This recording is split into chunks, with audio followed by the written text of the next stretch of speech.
Bonjour à toutes, bonjour à tous. Rendez-vous spécial aujourd'hui. Retour sur l'année 2024 en matière d'innovation santé. J'ai le plaisir d'être en plateau avec le rédacteur en chef de On Health, Antonin Tabar. Bonjour Antonin. Bonjour Vincent, bonjour à tous. Prêt pour cette rétrospective 2024? On y va. Eh bien c'est parti.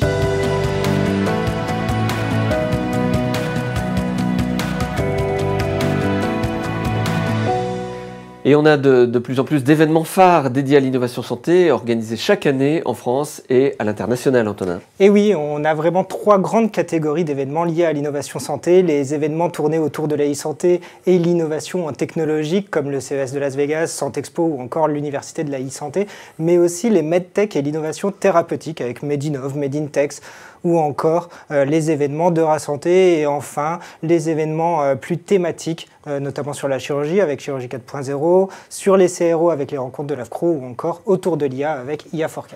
Vous auriez un coup de cœur parmi les événements que vous venez de nous lister, Antonin? Un coup de cœur plus particulier sur CHU Hashtag Connection Day qui prend de plus en plus d'ampleur au fil des années et puis peut-être aussi sur la santé animale avec Numanima, mais bien sûr tous ont leurs intérêts.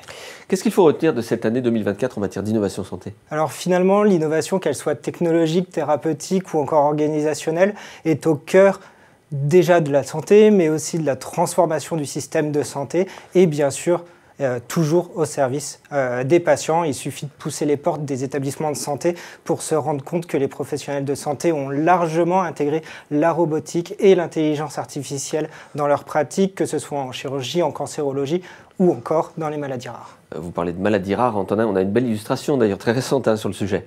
Oui, un vrai coup de cœur, le projet Périgénomède. On est au CHU Dijon-Bourgogne avec les professeurs Christelle Thauvin et Laurence Fèvre.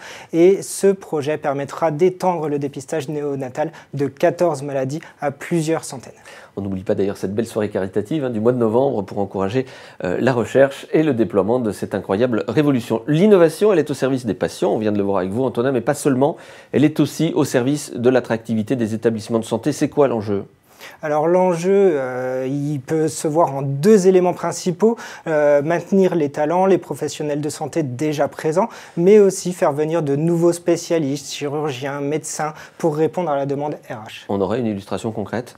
Alors en illustration, on peut citer le CH de Chalon-sur-Saône, juste à côté de Dijon, qui a investi plusieurs millions d'euros dans la robotique en chirurgie depuis plusieurs années maintenant. Les établissements de santé l'ont bien intégré, cette nécessité de rester attractif. Pour autant, ils n'évoluent pas seuls, ils sont au cœur des territoires dans un domaine de la santé beaucoup plus large. Et les territoires l'ont bien compris, les écosystèmes se structurent, on l'a vu encore dernièrement, il y a quelques jours, avec la fusion entre BFCare et Santénov à Dijon, ou encore à Lille avec la construction d'un hub de l'innovation santé par Eurasanté sur un des plus grands campus d'Europe. Cela augure une année 2025 prometteuse.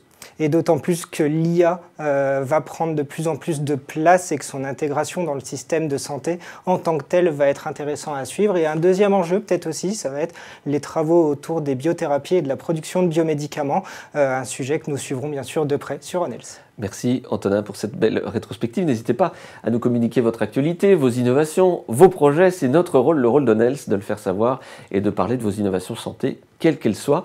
On vous refait passer le mail de la rédaction. On sera toujours évidemment aux côtés de ceux qui font l'innovation santé. Très belle fête de fin d'année à vous. Belle fête de fin d'année également, Antonin. Merci, bonne fête de fin d'année à tous. On se retrouve évidemment début 2025 pour une nouvelle année. On Health, à très vite.